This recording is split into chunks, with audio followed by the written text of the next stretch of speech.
we want to invite you to join with a number of our members of our church and others who have come together for a discussion and speak out on the subject of injustice in America. It's time to speak out concerning the death of George Floyd and so many other young African Americans who have lost their lives at the hands of police officers. We invite you to sit back and listen to various views, various issues on the subject. This evening, the three main questions that we will be addressing are three. One, how has this affected you emotionally, physically, economically, and otherwise? The second matter we'll be discussing is, should the protests continue? And if so, how long should they continue? And also, are these protests making any progress? The third question we will be dealing with this evening is, what changes are needed and where should these changes begin? We have a number of individuals from our church who are joining us for a time of discussion, and we pray that this time will be one that will be enlightening, uplifting, and it will shed light on the current issue of racial injustice in America.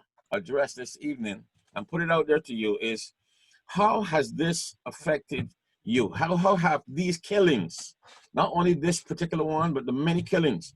A few years ago, about 13 members of our church, in 2016, I believe it was, we traveled to Staten Island for the protests concerning the death of Eric Garner, who was killed in a chokehold there in Staten Island. And we marched, we protested, and only 5 years later we saw a result which was not favorable, which did not did not reflect the act that was perpetrated on this innocent citizen. So how has this affected you? And we want to hear from you at this time, because this is your opportunity to share. We have pretty much set the tone for what is happening this evening. And go right ahead. You can unmute yourself. You have that capacity. I'm just gonna start with a couple of things. Number one, I'm quite saddened, and you've already mentioned that, because that was my thought, that it was just 2016 when we gathered to support the Eric Garner family, and here we are again. So I'm saddened about that. I'm disappointed that we've not come very far, because we continue to march, we continue to destroy, we continue to be angry, but it is so key that we get out and vote when the voting time comes about. And I don't mean just on the, lack of better term, presidential higher level, but in our local areas, in our local communities, and hold people accountable and vote people in and vote people out who do not stand for the things that benefit the people that they are supposed to serve. So I'm disheartened that we're here again. We need to be out there. No, we don't control it all. No, life is not fair. But our voices can be heard in the vote, because the people who are in place are not for the people. That's my opinion. And we have to get out and vote and just stop talking, stop destroying. I know we're angry. We all get angry over what we see. It's very disturbing. But if we don't take some action that's going to make some kind of change, and although we can get out there and it's a little change, we've just got to keep going at it and get into the voting, because that is where the control is. And we are lacking in that area. And I'll just leave it there for others to speak. Okay, so we need to be more engaged. When you're angry, and this is a situation that has caused trillions of dollars probably in damage, in anger, and the numbers are only increasing. who else would like to share concerning specifically how this has affected you? I see Owen's hands, where the Owen's hands is raised. Your volume. I would like to reiterate Reverend Sandra's call for voting. The other night, B and I were watching Becoming, the documentary of Michelle Obama, her growing up and her being in the White House as First Lady of the United States and leaving the White House. And there was a moment that she spoke about after Barack Obama had been elected president for the first time. And that sometime after that, they reviewed the voting statistics and they found out that the numbers were even worse. Even less African Americans went out to vote. I don't believe, as an American citizen, as a US citizen, unless you go out there and you mark your ballot, you pull your lever, you cannot stand up to protest. You cannot stand up and say, I am not being heard. You cannot stand up and say, why is the system failing me? Until you go out and vote, then you can point fingers. That's my opinion. I understand there are injustices out there. The violence that we are seeing now is just going to turn everybody away from the initial cause. You have to vote. If you don't vote, as Reverend Sandra said, you will not get support. You will not have people in political office representing you. And it's not just the presidential election. There are school board elections.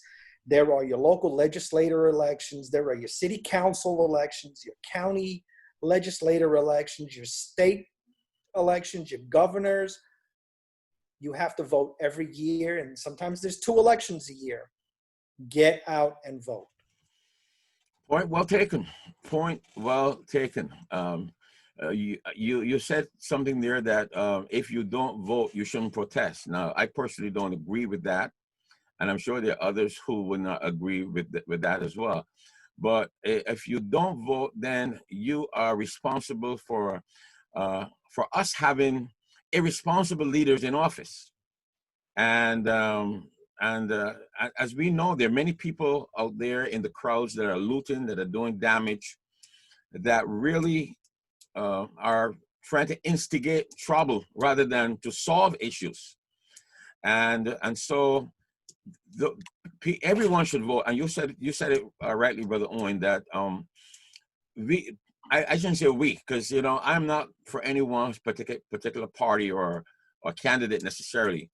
But the candidate that's in office currently, the administration that's in office, is there because of the African Americans' lack of participation in the process. And this is something that this is going to have to be part of the future, the solution going forward, for us to get involved and not to allow things to happen and then at the end cry foul. I see your hand raised again, Brother Owen. Over the last couple of days, I happened to see some statistics about voting in the last presidential election. Donald Trump won 4 middle states in middle America, Michigan, Minnesota, and 2 others, by less than 30,000 votes. And in all 4 of those states, there were over 60,000 African Americans that did not vote.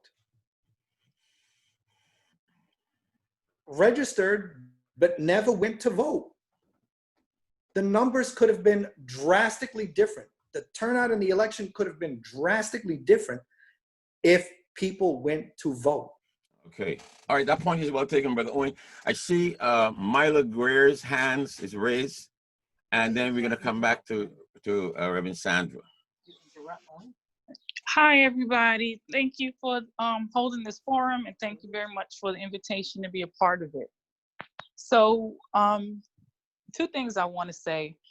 I think it's really counterproductive for people to, and I'm not saying anybody specifically, I think it's counterproductive for people to focus on the violence, focus on the lack of voting, etc., and not look at the institutional systems that have been in place in this country pretty much from the beginning.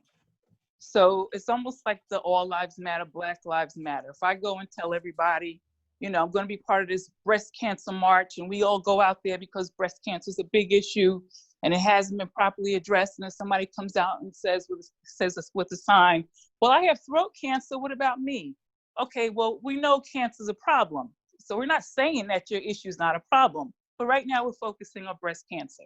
So we can focus on the fact that what brought about this protest in the first place was not just George Floyd, but it is a case of over and over and over and over and over where people have been brutalized by the police and people get off the hook.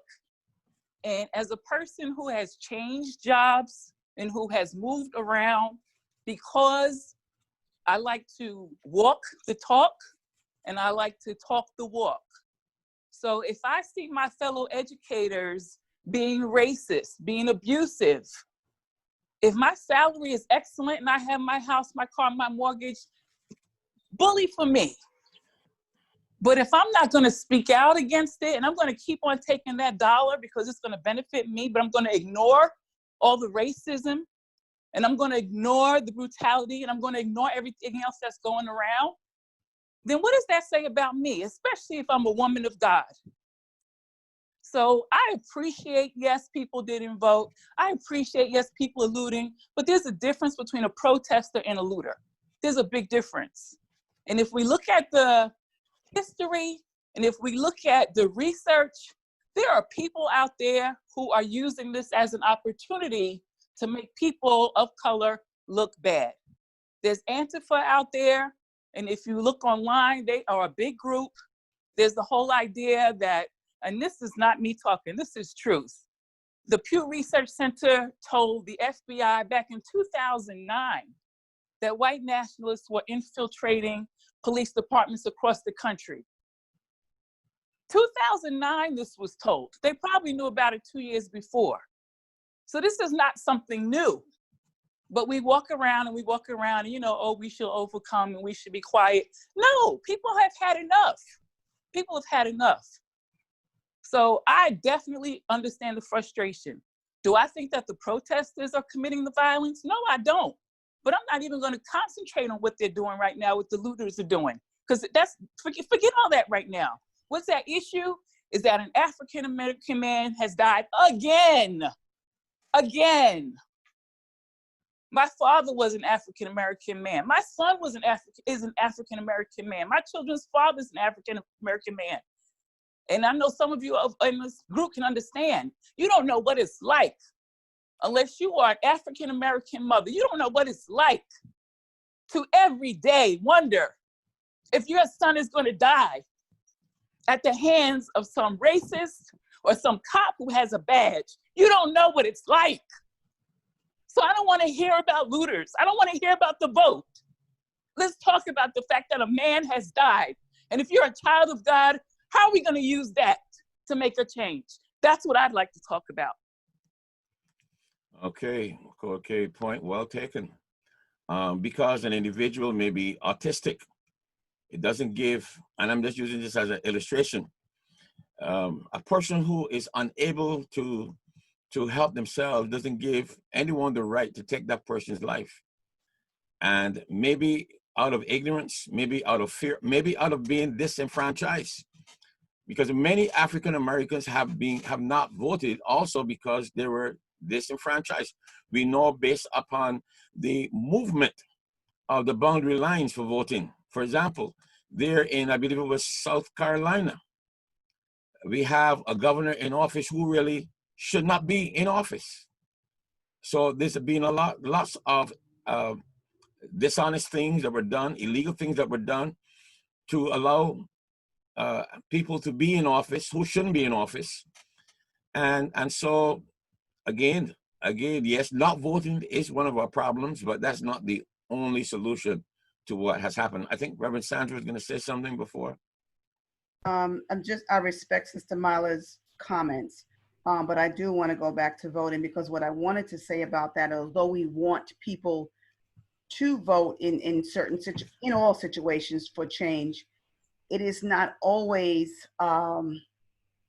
put together properly for people to be able to have access to voting. So there's a whole nother issue with even those who want to vote. Zones have been changed. Certain equipment is not in certain areas. So there's a lot of other factors why people may not vote, which is part of, in my opinion, part of the solution. Point well taken. Be heard. Pastor? Go ahead. Sorry. We have quite a few people on the phone as well. So just bringing you, just reminding you to be cognizant Okay. of the ones that are on the phone that might want to speak as well. Okay, if you want to speak, if you're on the phone, please indicate. You can turn your microphone on if you can, and indicate. We will listen to you for sure. We want to hear your opinions. How are you feeling? This is our first question that we're addressing. How has this affected you emotionally, physically? How is the fact of so many African American men being killed? How my Sister Myla raised a very important issue that Antifa or white racist organizations have infiltrated police departments. A few years ago, we had a young retired New York City police officer who came to share with our youth, the youth of our church. And one of the things that she said was that the type of people that the various departments are hiring are individuals who are more willing to perpetrate these types of criminal activity against minorities. I saw a video clip this past week, and I'm sure that most of you might have seen it, where during the recruitment process, police officers are being told, in order to make their quotas, first of all, they have to make quotas at the end of the month. They have to bring in a certain amount of tickets and so forth. They have to, and they're being told to target African Americans and Latino males between the ages of 14 and 21. The video is there. The video is available. And a whole panel of police officers were sharing that this is what their higher ups, this is what those persons who are their bosses are telling them to target minorities. So this issue goes beyond voting. Voting is a problem, but it goes beyond voting as well. So who else wants to share how you have been affected by this situation? How has it affected you? Not only the actual death, but also the damage, the property damage that's taken place. How is this affecting you this evening? Before we go into the next question, this is your chance to share. Pastor. Go ahead, Brother John. Pastor, really, I've been watching this issue going on, this crisis going on. And as a federal officer, I'll be honest with you, the first thing I look at is the cause of the issue. I want all of us to look at the cause of the issue. I'm not agreeing to what is happening, but if we know what the origination of this crisis is, according to this issue, the crisis started when the guy went and gave a $20 counterfeit money. So that's the beginning of the issue. I'm not saying what they did was right, but we have to hold our children accountable for every issues they do. We have to understand our children because little things props up nothing. We all know that out there, these people are against us. They will take any little thing to hold against us. That was a little issue, a counterfeit $20 counterfeit that he went to use in the grocery store. All these issues could have been eliminated if he has that skill, that training. He knows this was wrong. Why did he do that? This is my personal opinion.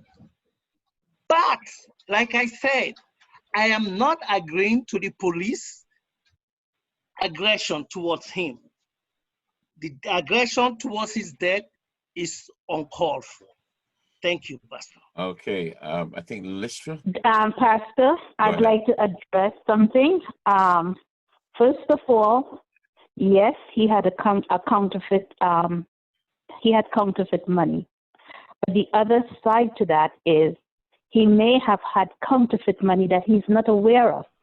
And I'm telling you from experience, because I had made a deposit in the bank. I went in, they called me. By the time they said, come inside, I got inside and they said, Miss Williams, do you know that we have a $5 counterfeit? I wasn't aware of it, but my bank knew me because I always make deposits there because I had a business.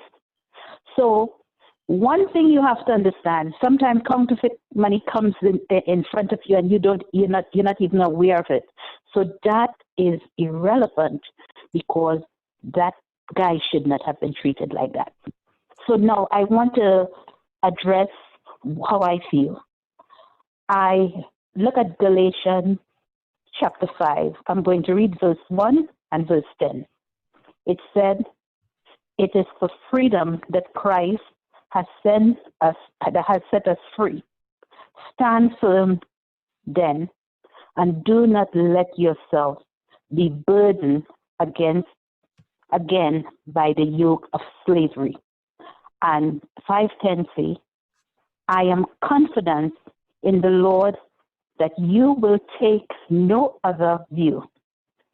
The one who is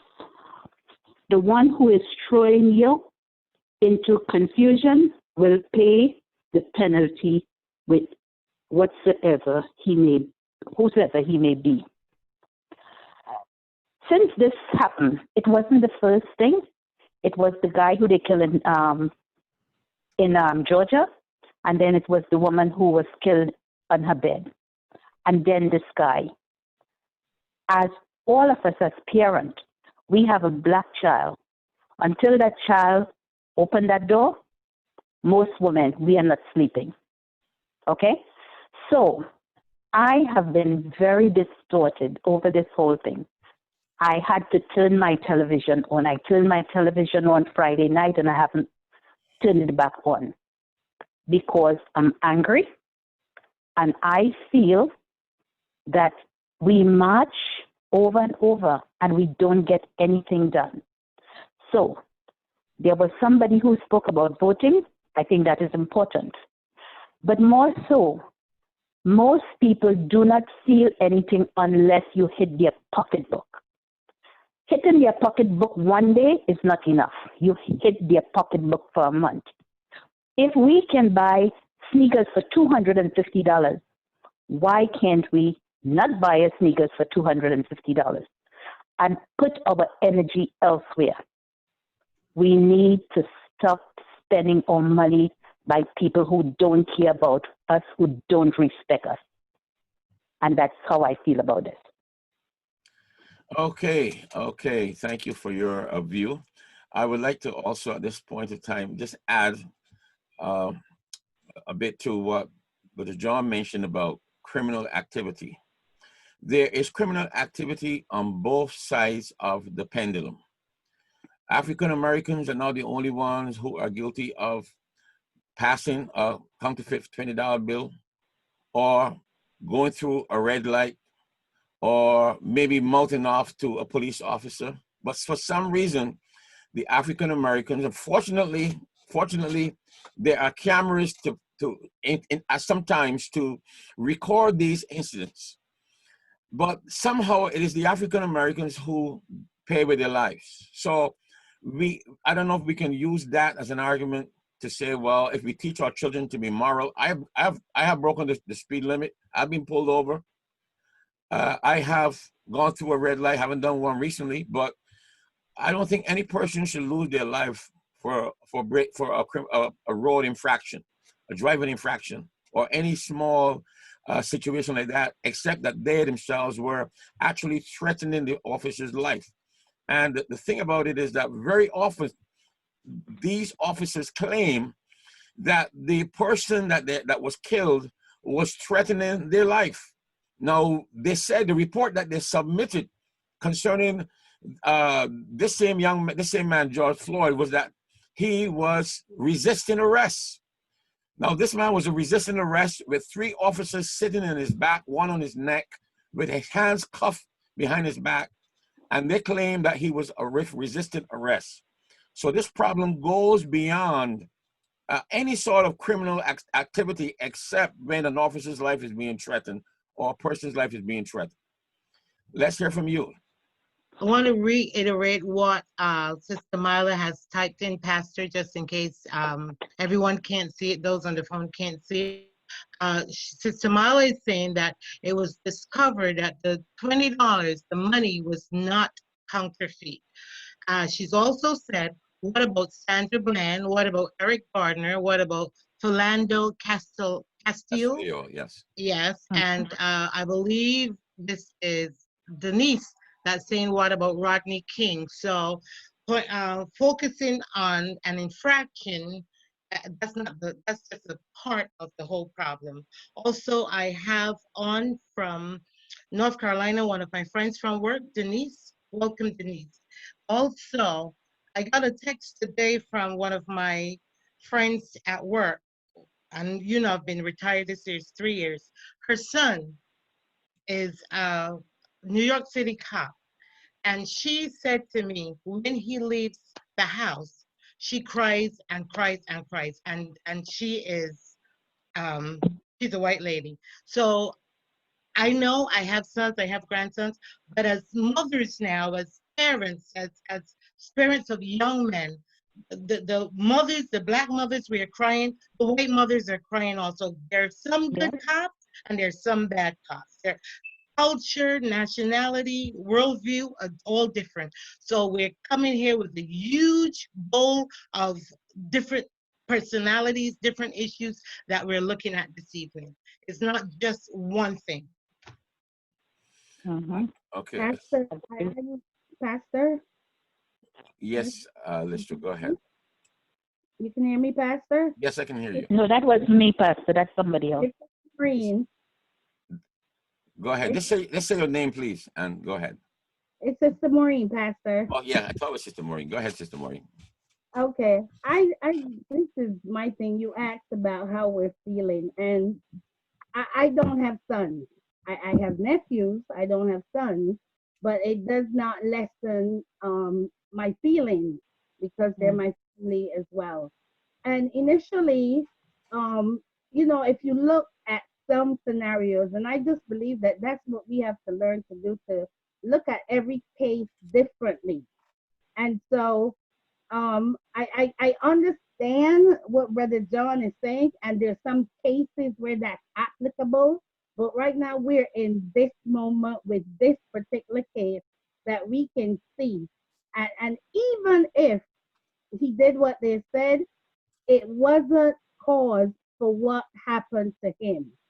And I don't know if some people have ever been stopped because of this kind of environment. When you're stopped by a police officer, your heart starts to race and beat. I've been stopped, and the police officer was as nasty as you want to be. And I remember Deacon Winston is my witness because he was with me. It was a Monday. We were on our way to noonday prayer. And when it was over, Deacon Winston said, oh, he probably just got up on the wrong side of the bed. So people would die because someone got up on the wrong side of the bed, or someone who's entitled to take a life and look at a camera and don't care. But here's my real concern. The issue is this has happened over and over and over, and there has been no justice. If it happens again where this officer is not charged, what is gonna happen? If you talk about the looting and the violence, you're looking at 10 times that if this man is not charged. Okay, I see Reverend Ellis. Reverend Ellis is with us. I see your hand is raised. If you want to share, go ahead. Yes, thank you, Pastor. I think in answer in response to your question of how I am feeling, I look at myself as a first generation born here in America of immigrant parents. And my experience in that is unique because I'm the first one. I'm the first one in my of my line that's going to create roots in America for my grandchildren to talk, for me to talk about living in America and grow up in America. So part of my experience of being here all my life is it's to say it in a sense of it's not just about this past the shootings that have happened over the last, I mean, want to say 4 or 5 years. It is the systemic racism that one feels from the time they come out their mother's womb in this country and are experienced as from childhood all the way up through adulthood that has culminated to enough is enough. There seems to be a collective enough is enough. If you haven't grown up from birth experiencing it, you know, like my parents talk about some of the fact that they felt the racism once they've come here. They've lived in other countries where they're like Canada, England. They've lived in other countries where racism exists, but it's uniquely different in the United States of America. And so it's and if they can feel and sense the difference in it, imagine the person that has been here all their lives and this is all they've known, and they've protested, they followed the rules and laws, they've voted, they've done everything, they've gotten education, they've done everything in which the rules say you ought to do, and yet we're still dying, and yet we're still suffering injustice, and yet you still can't see us as human beings. The rage that continues to build up culminates into what we're seeing now, that enough is enough. We've done the peaceful protests, we've done the voting, we've done all the things that have been discussed thus far. What is it going to take for you to recognize our humanity? What is it going to take to recognize that I am your brother and sister? You know, and I had to explain this to some of my colleagues today in terms of why the rage, why some protesters, yes, we have the people that are up to no good protesting and that are causing problems and breaking things. But at some point, everybody reaches their breaking point. Every single human being has a point where they know that enough is enough, and how we respond is different. And I think that after you're talking about generation after generation, a generation of people in this country experiencing racism, experiencing just blatant, just disrespect for absolutely no reason other than the color of your skin. You know, it doesn't matter what this guy was alleged to do. You had someone who, we had a manhunt the same week this guy got killed. That white guy didn't get shot, killed, or anything. He was peacefully taken in and handcuffs, right? And he was accused of murder. And this guy was accused of something like, accused of allegedly having a counterfeit $20 bill, which at the end of the day, all of us have had in our wallets because counterfeit runs through the bank. So, you know, it's just, to me, it's just like, no, enough is enough. And that's where the rage and the anger, you know, of my 40 years of being on this earth, I have experienced racism in every single decade of my life. And so how much more am I supposed to continue to experience it to the grave? I think enough is enough. That's how I feel. Okay, thank you so much, Sister Reverend Ellis, from the pastor of St. Joseph's Episcopal Church in Queens. I believe Sister Edwards, you want to say something? Yes, Pastor. Go ahead. Good evening, everyone. Um, as a mother with 3 sons, can you hear me? Yes, we can Yes. hear you. Okay. Yes.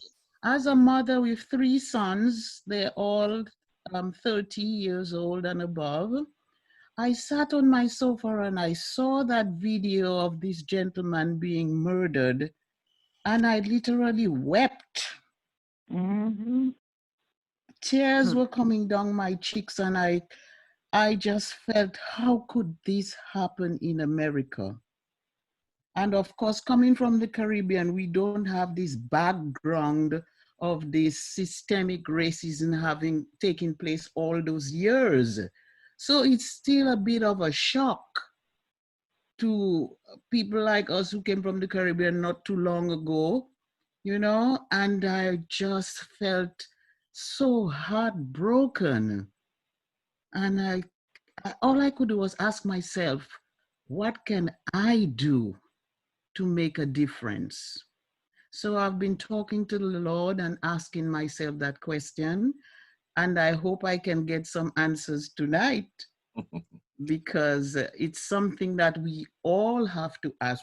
What can I do to make a difference? How do I educate my children to make a difference? Because we've got to start from somewhere. You know, what do I do? What can my church do? What are Christians supposed to do in this situation? Do we just pray and let it be? Okay. We've got to become more proactive. Yes. And my heart just goes out to every single person that has experienced this. I have been on both sides of the aisle because I have had to get help from the police. So I love the police too. I've had to get them to help me with my son. So I love the police. I contribute to the police. But if you have bad police officers, there must be a way to deal with them. Otherwise, you will have exactly the same thing happening over and over and over and over. And righteousness exalteth a nation, but sin is a reproach to any people. And righteousness begins with the Christians. Where are the white evangelicals in this situation? This is the question I want to ask as well. You understand? It really burdens me. Why do we have black evangelicals and white evangelicals, and we're supposed to be a body of Christ united? This is the fundamental question for believers. We can't just deal with it on a natural level. Do this, do that, do that. We have to look at it from a spiritual point of view and where we are lacking and how we can help. That's what I have to say. Well taken. I believe we have Sister Listra. No, that's listed by that was me. Could you hold it for a minute? I think Sister we have Marcia. Sister Marcia. Yes. Go ahead, Sister Marcia. Yeah, Pastor, your question is, how did this impact us? I think that's the question. And I can say that when I saw that video, there are so many different emotions at the same time. I was numb, I was hurt. There are so many things going on when I think. And I just want to say that I disagree with what Brother John said, because one of the things that ran through my mind while I was, just going through and watching this video was that I reflect on our people, I reflected on our race, and my thoughts were Black men, and yes, to a lesser extent, even us as women, but more so the Black men, they can never be rich enough to avoid this. They can never be educated enough to avoid this. They cannot live in one neighborhood over another to avoid this, because we've seen no matter what they do, whether they act as rogue or whether they act as upstanding citizens, just because of what people see, the people who are full of hate, because that's what it boils down to. When they see that color, that shade, for some reason, I don't know if it's something that's taught, I don't know if it's fear, I don't know what it is that gets stirred in them, but for some reason, they're automatically a target. So as a mother, I grieve, I ache, I'm filled with pain, because there's nothing, my children, my 3 young men, they can try to do the best they can. They can take in all they can for school. They can do everything, but there's nothing unless the blood of Jesus does protect them. There's nothing they can do to protect themselves from it. It has nothing to do with how they're raised. It will have nothing to do with any of that, because the cop who is going to decide to harm them is not going to stop and go through a checklist to see how were you raised? Are you raised in the church? Did you go to a good school? They're not going to check all they see is a color, and they react to that color, sometimes out of fear. So I just want to go on the record that I do not agree with what Brother John said about training your children. However, none of that will protect them. Well, we had the incident of Professor Gates from Harvard, who was arrested outside his house.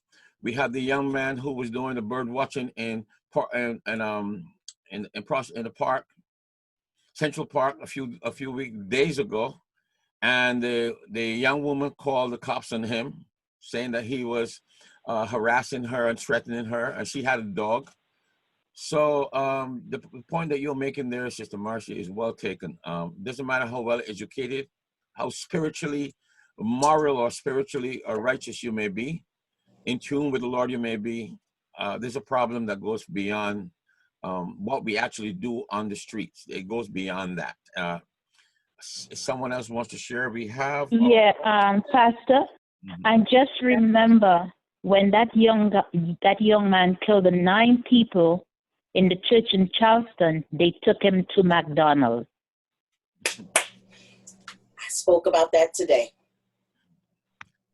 Yes, in other words, there's a difference in how people of color are treated relative to how Caucasians are treated when it comes to being confronted by police, being arrested, and so forth. I saw there was also something on the social media showing a young man who was a suspect in 2 murders, and the police had apprehended him, and he was sitting on the ground, and the police officer brought a bottle of water and was feeding him the bottle of water. And here's another man who has been apprehended on the ground with his stomach to the ground, hands cuffed behind his back, and he has a knee in his neck. To me, it seems, this knee in the neck, to me, when I look at that, and there've been some comparisons made with this knee in the neck, it looked to me like this officer was trying to send a message to the citizens of this country, and possibly to people in high levels, that anyone who would dare get on their knee to protest racial disparity and inequality will get a knee in their neck on the streets in the public's eye. It seemed to me that that's the message he was sending. After all, remember, this particular officer has a long track record of assaulting people of color, and disparities, and injustice against minorities as well. So seems to me that he really should not have been in the force at all. Yeah. Pastor. Go ahead. Oh, hi, Pastor. Good evening, Sister Lily. Welcome, Sister Lily. You asked how we felt after seeing this. Mm-hmm. It was one of the hardest things that I've had to look at, because I have brothers, and I don't have a son. I have nephews. And when I saw that, it just showed me the systemic racism, gross disregard for life.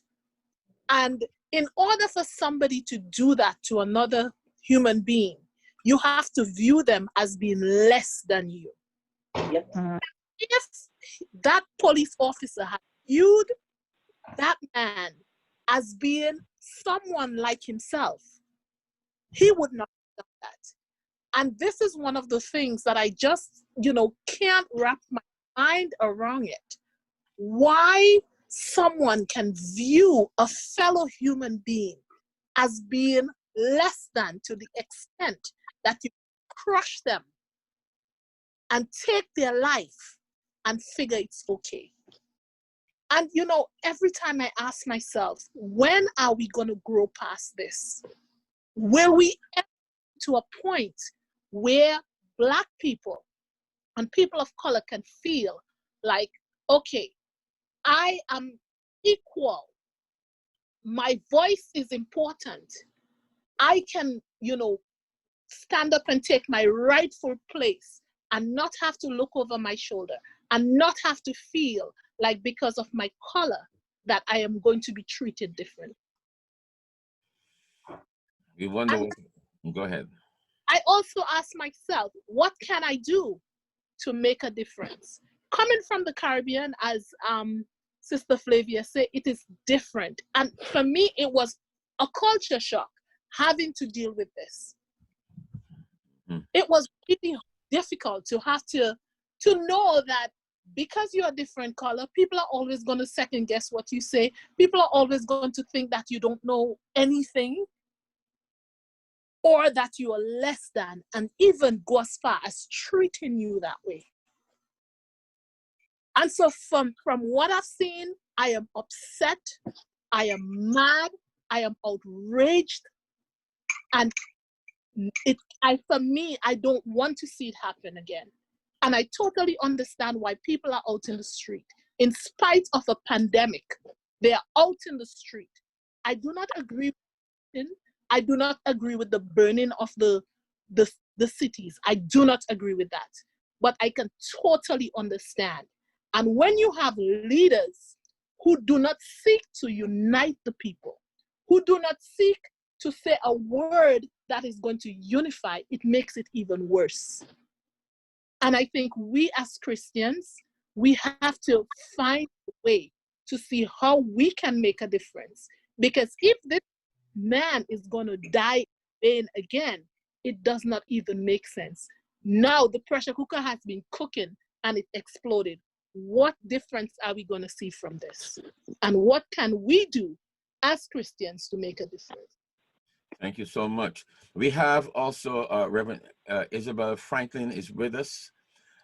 We welcome you, Reverend Franklin. Are you hearing us? I know your mic is open. Yes, I'm hearing Dr. Patrick. Okay. Is this something you wanted to share at this time, or? Briefly, I've been listening to what everyone, all the comments, and everyone comments is well taken. And I have done my own research on the history of Blacks in America. And in order to solve a problem, you got to go to the root. If you don't kill the root, the tree will still keep on growing. If you don't kill the root with all of its seeds, the seed will sprout up in different places. The root of this is that you need to do your spiritual research. This is a spiritual problem. Black people have been sold on satanic markets in America. Our souls have been sold. And unless we go back to where we have been sold by the Illuminati, yes, I'm going to go there, and by Black people who have joined the Illuminati, they cannot speak up as they should because they're part of the problem. Where our souls have been sold in satanic markets. Unless we get into the realm of the spirit and we begin to apply the blood of Jesus to the souls of Black people, Black men, and say that Jesus is the ransom for our souls. And Satan, you and your whole cohort cannot have us. It will continue because we have not gone to the root and killed the root with all of its fruit. The fruit is all of the Ku Klux Klan and all of these other people who hate Black people. Unless we begin to kill it in the root with all of its seed, it will continue growing. Point well taken, Reverend Franklin. It is a spiritual problem, partially. And we have to get to the root of the problem. At the same time, it's our monies that's paying our police officers. It's our tax monies that's paying people in leadership and government. It's our money that's paying the judges and the various people in leadership. So they too, apart from it being a spiritual problem, they need to be held accountable, and they need to distribute the justice equally across the board as well, and held accountable for it. I totally agree with you that they do need to be held accountable. If you listen to what those Black police officers, the recruiters, were saying, they were saying what they are taught to do, to arrest, to go into the poor neighborhoods, arrest Black young guys, 14 to 21. If that is taught in New York, what is taught in other parts, in other states of the United States? What is taught to them? So therefore, we will continue having this because that's part of the problem too. That's part of the satanic market where we have been sold. Once you destroy the root, once you destroy the fruit, you'll begin to see everything begin to tumble down in a domino effect. I don't think, for me, the way how I deal with things, we have not gone to the root of it. And it will cause other people, judges, police officers, our politicians, to be held accountable because they are part of the branches of the tree. You kill the tree, you kill the root, and all of its fruit, you kill everything. But then you got to replant something in its place because any root that you kill and you take up, you got to put something in its place or Satan is coming back to put it back there. We got to replace it with the love of God, with the blood of Jesus. We got to wash the soil clean with the blood and say no more bloodshed. I remember what has happened in my neighborhood many years ago, how they were killing Black guys. And I was traveling the world and the Lord said to me, turn your face to the window. When I turned my face to the window and I saw what was happening, he said, I want you to go out there and redeem the land. I said, God, what are you talking about, redeeming the land? He said, yes, go and redeem the land from the hand of bloodshed and murder. I did it. It has not happened since. There are some spiritual lessons we need to learn in order to kill the whole thing and let it tumble down in a domino effect. And God will make sure he hears our prayer and he will deal with the rest of them. Okay, we take that point. I see we have a Amen. visitor with us, girl, her or her, and the person's hand is raised. If you want to share at this time, you can go ahead and do so. Amen. Girl Heart is actually Sister Rosalind Harper. I'm representing Canarsie. Welcome. Thank you, Reverend Dr. Paul Patrick and Lady Cheryl, for having us on this forum. I really thank God for you guys and for the idea of having this forum. The Word of God says that He will give us beauty for ashes. And before I talk about how I'm feeling, I would like to express that I'm starting to see some of the beauty arising from the ashes of the injustice that we're facing here. The fact that we're having this forum, the fact that we're talking, we're starting to see people talk, we're starting to see people have dialogues, people from all walks of life, people from different nationalities and ethnicities, including some white evangelical leaders. Namely Pastor Stephen Furtick and Pastor John Gray. I don't know if anyone caught that dialogue on Sunday. So, you know, people are starting to realize that there's definitely a problem. All throughout Black American history, the Black community has been seen as 2/3 of a citizen, and that is what was demonstrated when our dear brother George Floyd was murdered. He was treated as 2/3 of a citizen, or even less than that. So when I first saw this video, it was sent to me by a friend of mine who runs a car service. At first, I didn't realize what I was looking at. I really thought I was looking at this terrible movie scene. I was at the edge of my seat, and if I dare say this, I felt like I was being the one that was asphyxiated. I couldn't even scream. I couldn't breathe. Mm. And, you know, I don't say that lightly. I want to cry now just talking about it, because I still can't believe that Mm-mm. happened. I don't know this man, but my heart bleeds for him and his family. My heart bleeds for the community. My heart bleeds for the nation, that something like this could actually happen in 2020. You know, we've had a Black president, and this is still happening. So I'm hurt. I'm heartbroken. I'm angry. I'm numb. I'm still trying to process what I'm feeling. I echo everyone's sentiment. I'm going through a myriad of emotions, but I also feel like there's a glimmer of hope, because we're talking. We're having a dialogue. We want to do something about it. We want to take action, and we have to do it responsibly. You know, I'm all for the protesting, but we have to protest productively. I don't like what I'm hearing about the looting and the destruction, and I'm beginning to realize that a lot of it is intentional. A lot of it is organized, and many of it is involving our own brothers and sisters. And you know, I'm sorry to say that many of the members of the Black community are sellouts. And I think that there's still a spirit of division. This is definitely, I agree with some of the sisters that talked about how this is a spiritual problem. I don't believe that this is a race problem. This is definitely a spiritual problem. We are in spiritual warfare. And in fact, we're part of a ministry right now that has been studying the armor of God, because we have to be armed up. You know, there's a God to fear, and then there's a devil to shun. And the devil is out to steal, kill, and destroy. And that is what's happening in this country, is causing major distractions from reaching our goal, from our destination, from our purpose. And that it's to keep us divided. And I'm sort of all over the place, and I'm sorry, but these are just things that are coming out of my heart. I live in a community that has experienced a downward spiral trend in terms of the quality of life. And unfortunately, it's because the majority of the residents are African American, and they just don't know how to live, you know, with each other. They're very destructive. They're very selfish. So I see slavery. It's very much alive, and it's sevenfold, because I see Black on Black crime all the time. They don't care. They're just going about their daily business, trying to make each other feel uncomfortable, despite what's going on in this nation. There's a lot of anger. There's a lot of hurt. And, you know, there's just cars parked all over the place. The music is going on all night. You know, there's no waste management. So there's a lot of issues that we really need to deal with.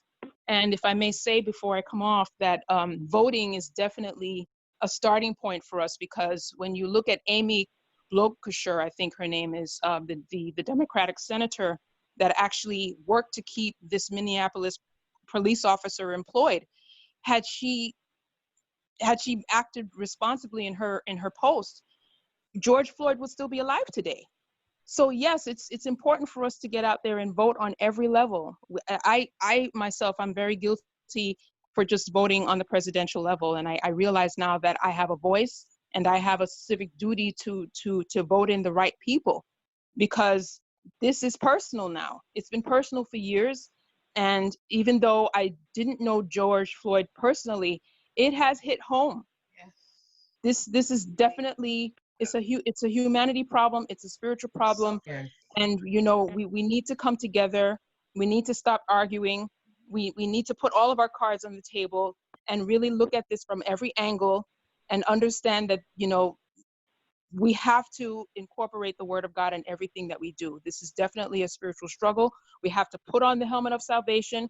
We have to gird ourselves with the belt of truth, because if we focus on the anger, we tend to lose track of what's really important here, of our goal, and that's to win souls.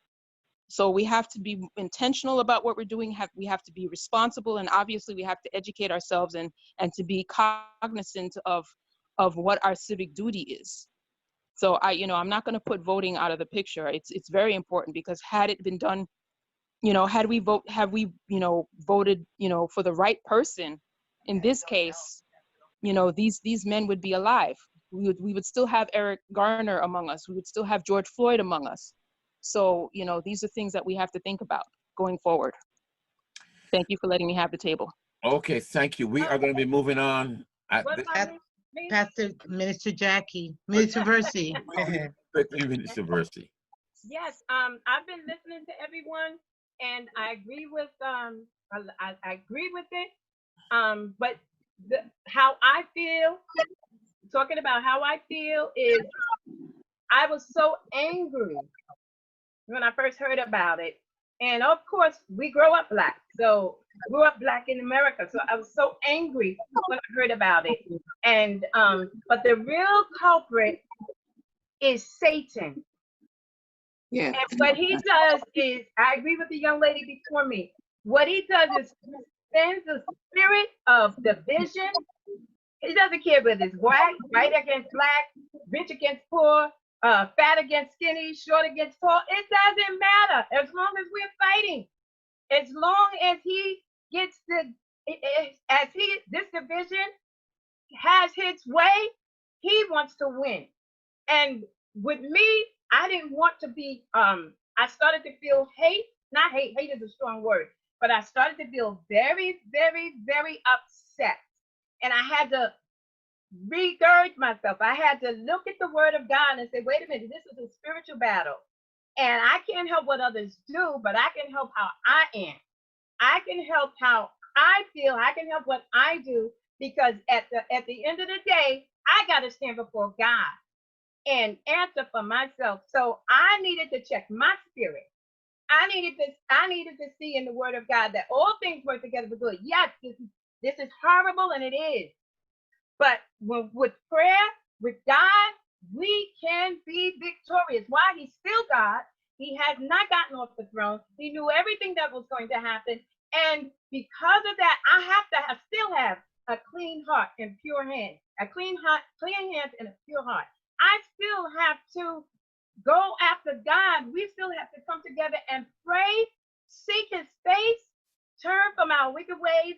Then he will hear from heaven. We will hear from heaven. He will, and he will heal the land. I know I'm mixing it up, but I just wanted to make sure that my spirit is clean, because I can get very hateful. I remember, and I'm almost finished, when years ago when Roots came out, as far as slavery and everything, I started to get so angry, and then I started hating white people, and I had to check myself, because the answer is not hate. He said a soft answer turneth away wrath. So I had to check myself and say, God, you see everything, and you've got all the answers, and we're going to go to you, and you will tell us exactly how to handle this, and you will tell us exactly what is needed. The answer is Jesus Christ. He is going to answer, not within ourselves, because what if it never changes? What if it never changes? What are we going to do? So the answer is Christ, and he has to make sure that our spirits are right with him, so that we can hear his voice and know what to do. Thank you so much. Thank you so much. We are going to move on to the next question, and that is, should the protests continue, and if so, how long, and are the protests making progress? Should the protests continue for how long, and are these protests making any headway in resolving this issue? Let's hear from you. And we're going to be running on the time, because we really want to finish by 9 this evening. And then we're going to come to see the last question as to what changes are needed and where should these changes begin. So right now we're dealing with, should these protests continue? Or do you agree with these protests? How long should these protests go on? And are they making any progress? Let's hear from you quickly. I see Brother Owen's hand is raised. If a protest can be peaceful, a demonstration can be peaceful, it puts the light in proper perspective. When violence begins to erupt, we all know that's the plan of the devil. If you have something righteous to say and the devil can throw something else in the way, he will do it. Sadly, we also need to understand human history and the devil's involvement in that, right from the Garden of Eden. separating man from God. All throughout history, you have had civilizations that have conquered other people and enslaved other people. The Babylonians did it, the Egyptians did it, the Romans did it. Europeans did it. We just happen to be the most recent civilization, being the American society, United States of America, for the last 400 years, to have enslaved people. And it's raw with us right now. It's a raw wound. It's a seething wound. We do need to protest, but we also have to understand the history of civilization too. We have to get away from racism. We can't continue to be racist. Protests have to be peaceful too, because once they turn violent, once they turn destructive, the message is gone. Okay. Anyone else wants to chime in there? Should the protest continue? If so, for how long? And is progress being made with these protests? Let's hear from you. This is Mother Ellis. Go ahead. Hi.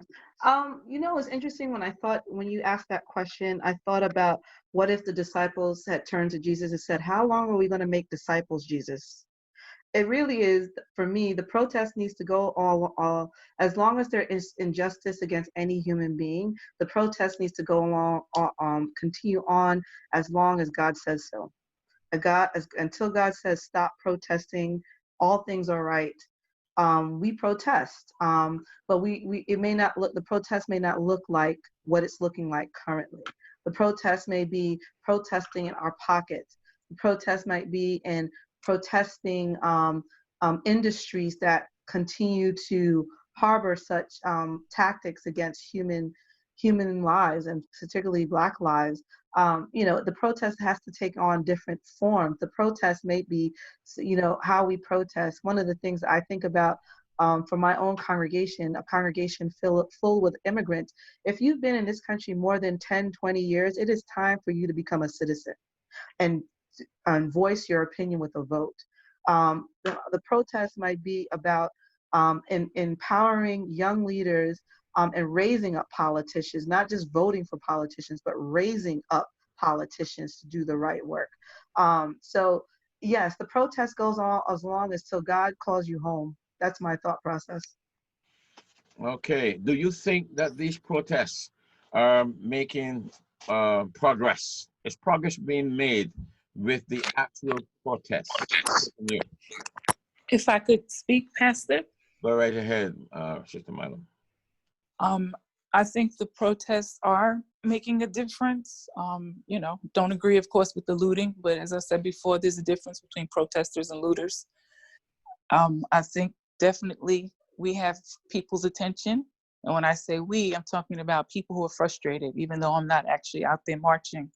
I put something in the chat box for things that people can do beginning today. And these are things that I have been doing from before this incident. I've been doing these things for several years. I've always been involved in activism, and sometimes out there marching and sometimes on a more low-key level. But I think as children of God, praying, yes, we're supposed to pray, but there should be more. You're living on this earth. If you see injustice, no matter who's the target of the injustice, you have to speak out. I work with Latino students and have been working with them for quite a few years now. And oftentimes their families are being mistreated because they're not immigrants or et cetera, et cetera. So does that mean that I should just sit back because I think, quote unquote, it doesn't affect me? No, I'm supposed to speak out because I'm a child of God. So I say that to say this, that we have to each do our part. Voting, yes, absolutely 100%, but that's not all we can do. Look at that list. It's effective. The people that I put there, they've been researched. You hear from them. You don't see names out loud because, as we talked about earlier, there are people who infiltrate and people who will use protests and things like that, and they'll try to put a bad light on it. I'll just leave it at that. So, research it on your own. These are grassroots organizations. These are organizations that you can do something simple like making phone calls. You can send text messages, any and everything. You can contribute $5 a month. These are things that you can do so that you can make sure that moving forward that we can address this issue. Is there a spiritual element in effect?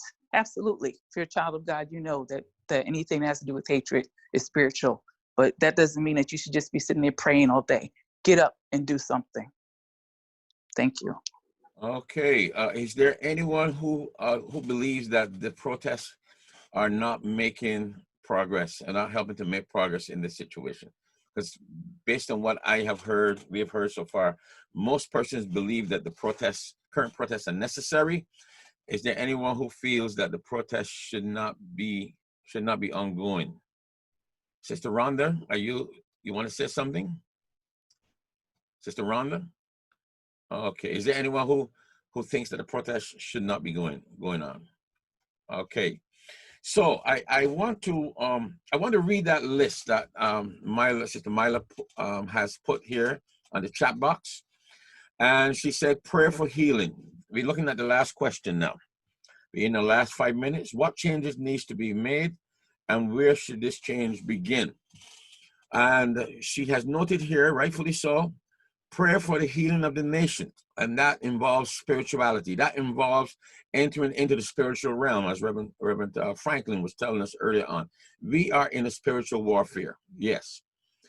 Wherever there's hate, it's a spiritual matter.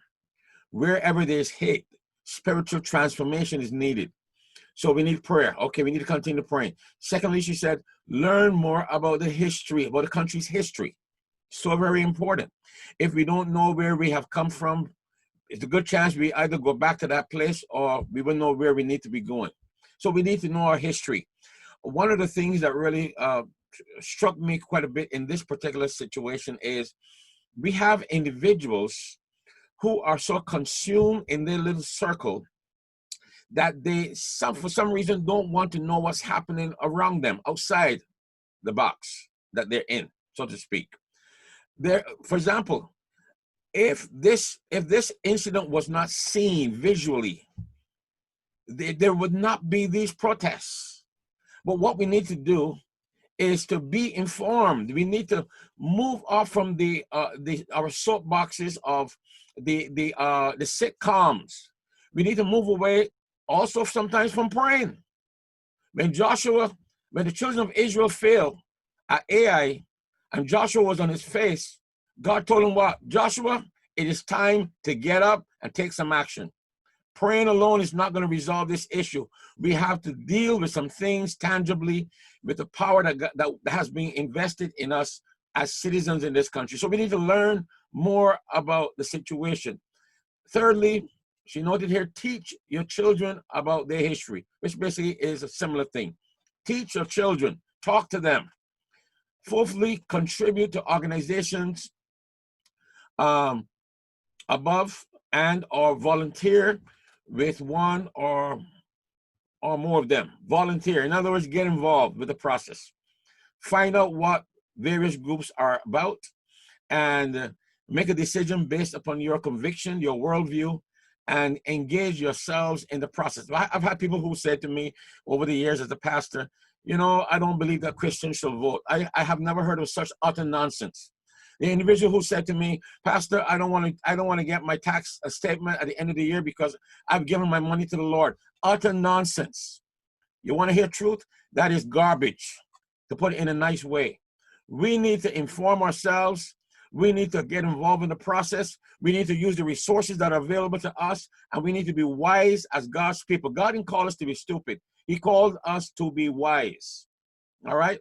So we need to get involved with the process, know what's going on around us. Then the note here also indicates register to vote.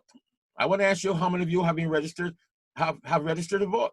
Before we register to vote, how many of you have filled out your census document? How many of you saw the paper come in the mail or got an email about the census and just disregarded it? This is critically important. because the government, the taxes that you pay annually, or as a citizen, all right, is put back into your individual city based upon the number of persons that are there in the city that are recorded in the city. And if you have a household of 5 persons, 5 adults, and they are not documented as members in that community, then the federal government has no obligation to send monies for the hospital, send or reserve money for the schools, reserve monies for health care. So we are defeating ourselves when we don't get involved in the process, when we're not responsible citizens. All right. So we need to register to vote, but first we need to get involved in the census, register in the census. We need to speak out and speak up when you have the opportunity, and this is a great opportunity to speak up and to speak out. That young man, George Floyd, cannot speak for himself. It was said that he was crying for his mother, even though his mother is dead. You can only imagine the excruciating pain, the discomfort, and also the fear that he experienced as he was in the process of dying at the hands of individuals who he, as a taxpayer, was paying to protect him. Just imagine the atrocity. So we need to speak out. We need to speak out, and this is what the protesters are doing. And again, I totally disagree with the violence. I totally disagree with the looting.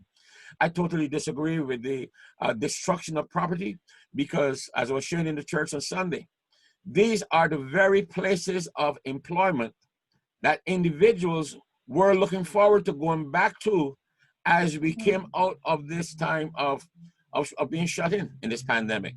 Now, just imagine the enormity of this crisis. It has grown exponentially because so many business places have been destroyed. What jobs are these people going to go back to? But again, we know that there were people with ulterior motives who have engaged themselves in this process, and those individuals need to be weeded out. I think that we need to be organized. Even the protesters need to be organized. The protesters need to organize themselves in a manner that they need to have lookouts for persons who are doing the looting, persons who are doing the destruction of property, and work with the police officers to apprehend these individuals and get them off the streets and let the protests continue. Within my heart, deep within my heart, these protests ought to go on nonstop until the leader and the leaders of this country recognize that this nation has done the people of color, African Americans, wrong. And if this ends as it is, if the military comes in as the president is proposing, and he somehow squelches this protest, this same problem will surface again in the future. And mothers, sons, and daughters are going to be killed if this is not addressed from the higher levels in our society, people in power. And so we need to really pray about this situation. We need to address it. We need to get involved, stay involved, and keep the pressure on. Keep the pressure. I don't agree with the looting. I don't agree with the destruction of property, because you know what? We're sitting in our homes. All of you are sitting in your home right now. You're safe. But there was a word before that came out saying that these people, Antifa, are going to come to destroy homes. Let's say you're in your living room right now and a brick comes through your window. Who are you going to call to investigate this situation? If someone breaks in your door and comes to rob you, who are you going to call? What justice are you going to get if we don't have this situation addressed properly in a manner that it would reoccur as minimally as possible? So I don't know if anyone else has something that's burning that you need to share or to say. You can go ahead right before we wrap up. Yes. Pastor? Sister Listra, and then we go to First Lady. Yes. Pastor, we're talking about ourselves, but what I found out is our kids are hurting a lot. because you know, a lot of them are not used to this, and now they are experiencing it and they're getting angry. So I think we all have to pay attention to them and, you know, kind of speak with them to what is happening. They know their history, but they haven't encountered because maybe they might be going to different schools.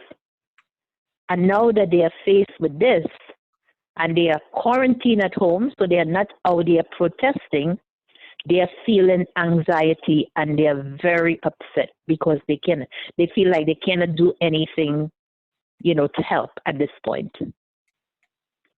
Okay. So I think we need to really talk to our children, make sure they understand what is happening, and possibly give them solutions. A very good point. Well taken. First Lady Cheryl, you want to say something? Yes, I am concerned about the churches. How can we come together as one collective body to speak out? How can we do it? What's the resolution? Well, The churches. as we heard this evening already, yes, we heard one pastor that spoke, one Caucasian pastor and an African American pastor that came together on a forum last Sunday and discussed the matter. We have seen T.D. Jakes several times and a few other pastors, Tony Evans and a few other prominent African American pastors speaking. We have seen us speaking out. But we need to see some of these pastors who are surrounding the president, laying hands on him in the White House. We need to see some of these pastors who surround him with certain bills that are being passed, bills to build walls and these types of things coming out and saying that this is wrong. We need to see some of these same pastors talking to the president because he's the leader and letting him know, listen, your voice needs to be heard. Up until now, we haven't heard the president's voice with a whole lot as far as consoling the family. He said it was a bad thing. It was a bad thing. But he never said it was bad that the man got killed. It was a bad thing. And anyone can say that was a bad thing. When a dog gets killed, it's a bad thing. But he has never showed any sorrow, any consideration, any consolation, never given any consolation to this family or the community that is hurting. Where is the leadership in our country? And you know what? I'll say this. If you are in a place of leadership and you abdicate your place of leadership, you need to step aside and allow a real leader to go in there and do the job that needs to be done.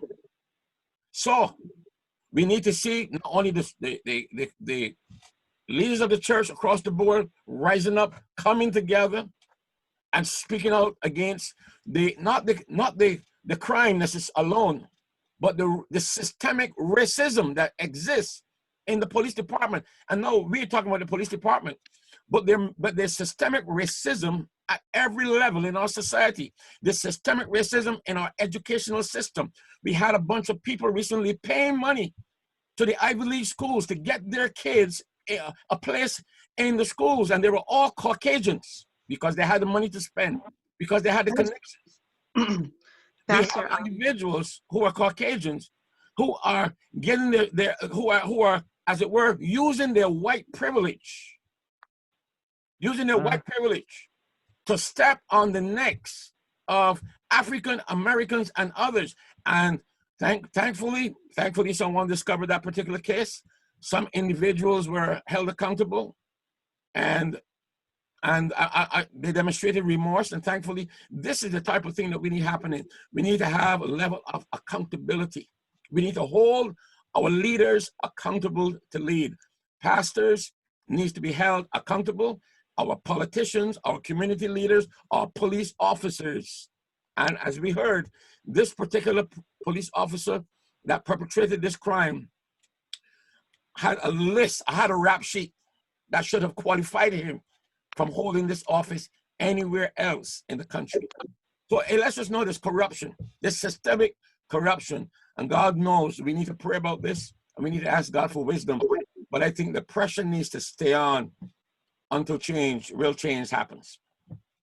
All I right. agree with you, Pastor, but I agree with you. But I still think, and I still need to see the churches unite as one solid voice and come together and speak loudly. We have it. We can do it. We just got to unite. Amen. Pastor, I agree. This is Reverend Ellis. I agree. Um, I think it's hard for us who are Christians to understand that there are Christians who people who claim to be Christian and believe in God that are white supremacists, and those are pastors leading this nation.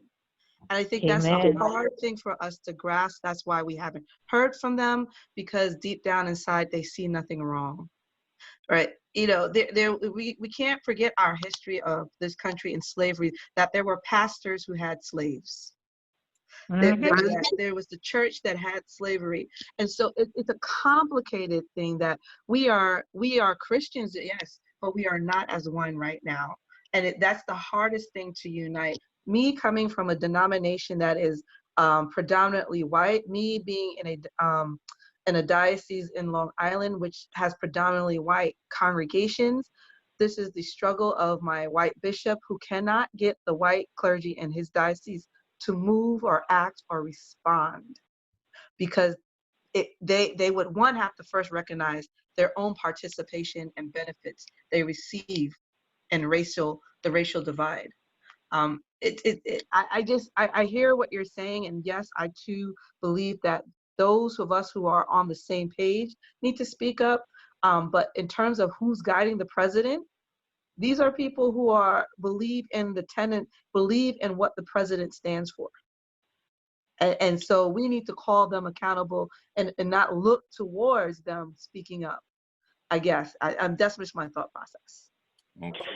I agree with you. What I think we should do is we have to start from the grassroots, because this is not going to be fixed just like that, with the churches. And what I was thinking is, pastors in the local churches, they can get together and they can have, just people of different ethnicity having meetings. We have to start to dialogue. That's the most important thing. And we dialogue first with people we know. And I'll just give you an example, and I shared this with Pastor yesterday. I went outside and my neighbor, she was all excited to see me. I was not excited to see her because I'm going through what I'm going through with this whole situation. And I don't know, I just got the nerve and I told her, yes, I'm in the house and I'm very upset. And I'm tired of racism. And she is a white person, and her husband, and both of them came over and they said, we understand, Listra. And I was like, are they just pacifying me? We understand. And what is so sad, we are all going to church, but we have these different viewpoints. You see? So we have to dialogue. So for me, what I'm doing is, we have a homeowners association, a community meeting. So I'm going to go to the community meeting, because why? They need to know that we have our kids in this neighborhood, and we want them to be safe. I don't know what is going to happen, but I'm going to go and speak out, because we have to start somewhere. Okay. We have to start somewhere. Sister Marcia? Yes, Go ahead. I just wanted to say this.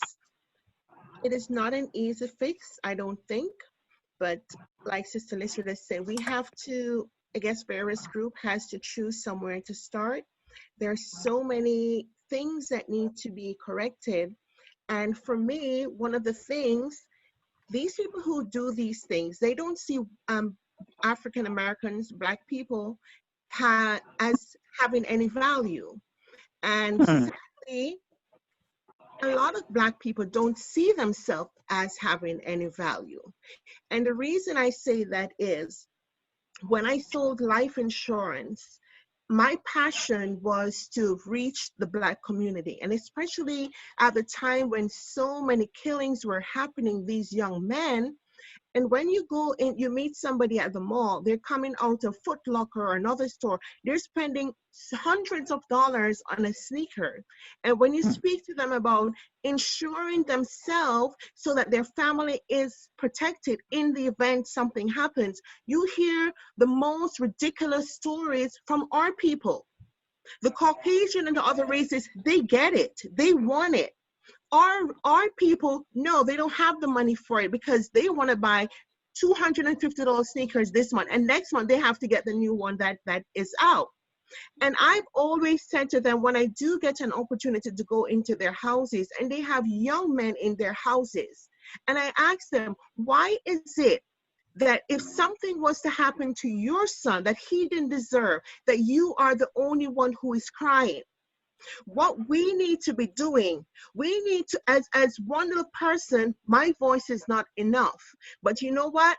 When you have New York Life crying, MetLife crying, Prudential crying, all these insurance crying because they're paying out millions of dollars every time a young Black man falls on the ground, then you're going to have a strong voice speaking up for you, because they are going to get tired of losing money as much as we're tired of losing our children. And most of the time they get that, but we need to show that we have value, and when they take us down, somebody else needs to be hurting. But we're not doing that. The statistics shows that Black people keep their income for 3 hours. We get our pay and it's gone. So there is a lot of things that we need to focus on, that we have to, and I don't blame my people because we've come a far way. But now those people who have gone before and have shed their blood to get us thus far, we who are here now, we need to do our part. That's it. Okay. There's an upcoming event. It's called the Blackout. There, people, African Americans, are being asked not to spend their monies beginning from a specific day. Can anyone bring us up to speed with that? It's one day, July 7th. Yeah. Okay. They are calling it a blackout. Blackout, And yeah. they are asking people not to spend any money on that day. Okay. When I heard about that day, I said, you know what? That is a joke. That was said before. We need to not spend money for a week, at least a week. A month. I would go for a month, but you know what? Let's start with a week. A day is gonna do nothing. I'm gonna be straight up. A day, we're gonna be laughed at for that day. We need to not spend money for a month. Anyhow, this is just us here speaking anyhow. And it's not just us. A lot of people have mentioned that to me. Why is it just for one day? And I said, I feel the same way. And that is why I said, if we can buy all these expensive, where are we going? We don't need no more clothes. We don't need no more shoes. We have enough. I take the point, excuse me, Sister, I take the point very much and highly that we are in a spiritual battle. A few people have mentioned it. We need to continue praying. We need to continue training our children up to fear God, to love God, to be respectful of their peers, and also the police officers, even though sometimes the actions that they experience are not even provoked. All right. We also need to educate ourselves with what's happening in the past and what's happening around us. We need to get involved in the process, and we need to vote. I had a professor who once said to his class, he said, when I left the church, I found the Lord. Yes, Pastor, I want to, can I confirm that? Yeah, Brother John, I'm gonna let you finish right as soon as I finish. He said, when I left the church, I found the Lord. But you know what? There's some Christians that need to be saved. There's some Christians that needs to be saved. And that is my opinion. We have a lot of Christians who are not saved. They're Christian in name only, but they're really not saved. So just as this professor said, when I left the church, I found the Lord. A lot of people in the church that call themselves Christians need to be saved. Go ahead, Brother John, and then we're going to close there. Yeah, what I wanted to say is listen to everyone. Even Jesus Christ, the words from Jesus' mouth said, go into the world and make disciples of all nations and teach them to observe all things. And the church is failing. The church has failed. The way we educate our kids, just that the congregation could grow. But where it comes to the word of Jesus and teaching them to observe all things, the church have failed. If the church was doing the job with the Spirit, teaching them to observe all things, today maybe we will not be in this crisis. So true, brother. At the same time, we need to remember that there are also going to be people, modern day Pontius Pilates, who just want to do what the masses wants them to do, who just want to do what the people who are going to vote for him in office or them wants them to do. They're not going to do what is just and what is righteous. When Jesus stood before him, he knew that Jesus was totally innocent. But because he wanted to please the crowd, because he had his base that supported him, he gave Jesus and freed Barabbas. We're going to have evil in our world until Jesus comes. But as responsible Christians, as responsible citizens, let us do our part. Let us hold our family members, our brothers and sisters accountable, and let us hold those that we have voted for and that are serving us, that we're paying. Let us hold them responsible. Again, I want to thank all of you for participating in this forum this evening. I trust that it was enlightening, it was informative, and it was an opportunity for you to share your heart. I see some folks there that it looks like we had the whole of old QCC from the early days with us. Sister Eloise, Sister Rosalind and your family are there, Sister Princina and your husband there in Canada. We see the Alexanders, so good to see you folks. We see Brother Owen and Sister Bernie. All these folks are from the old church when we first started in the early days. And it seems as though we're coming full circle. But also we thank God for the ones who are with us. Sister Maureen, Sister Flavia. Alicia's on this evening. Thank God for you, Sister Beverly, Sister Doris, Deacon Winston, Brother Mike is with us. Sister Sister Atkins, yes. Sister Serene, Jackie, Minister Jackie and Versi, and Sister Long John. I don't want to miss anyone, but we thank God for all of you. And this is just the beginning. I think that this type of dialogue is needed. This type of public forum, this type of dialogue is needed so that the whole nation, I believe that when it begins at the head, when we have our leaders, political, spiritual leaders coming together, we will have a voice to impact the masses. I believe that this looting can end in a day if we have the right leadership, the leaders doing the right things. Just put it like that. Leaders doing what is right and executing justice where justice is needed and being fair across the board. So God bless you this evening. Again, thank you all for being here with us. And thank you. We are going to close in prayer. Amen. Amen. Father God, we give you praise and thanks, Lord, for this time of discussion, this time of sharing. Your word reminds us that in the multitude of counselors, there is safety. In the multitude of counselors, there is wisdom. This is from your book of wisdom, the book of Proverbs. And so, God, even as we applied these principles this evening, we ask, Lord, that your people would have been enlightened, that your people would have been strengthened, and that someone has been encouraged this evening as a result of this discussion. We ask even now, oh God, that our leaders will rise up and engage in similar discussions to resolve this issue, this problem that we face, the crisis that America faces, has become more complex as a result of this single death and the continual injustice that is being perpetrated against those who have little voice in our society and in our community, in our nation. So Lord, we pray for America today.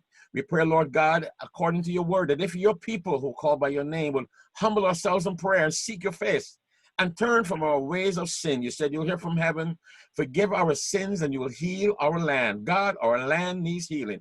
And as your people who are the salt and the light, we stand in the gap this evening. We come against the spirits of destruction. We come against the spirit of racism. We come against the spirit of hate even now, God, and we curse these spirits.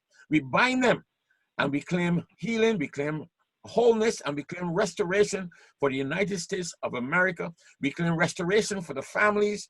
We claim restoration, oh God, for the business people and the businesses and our nation.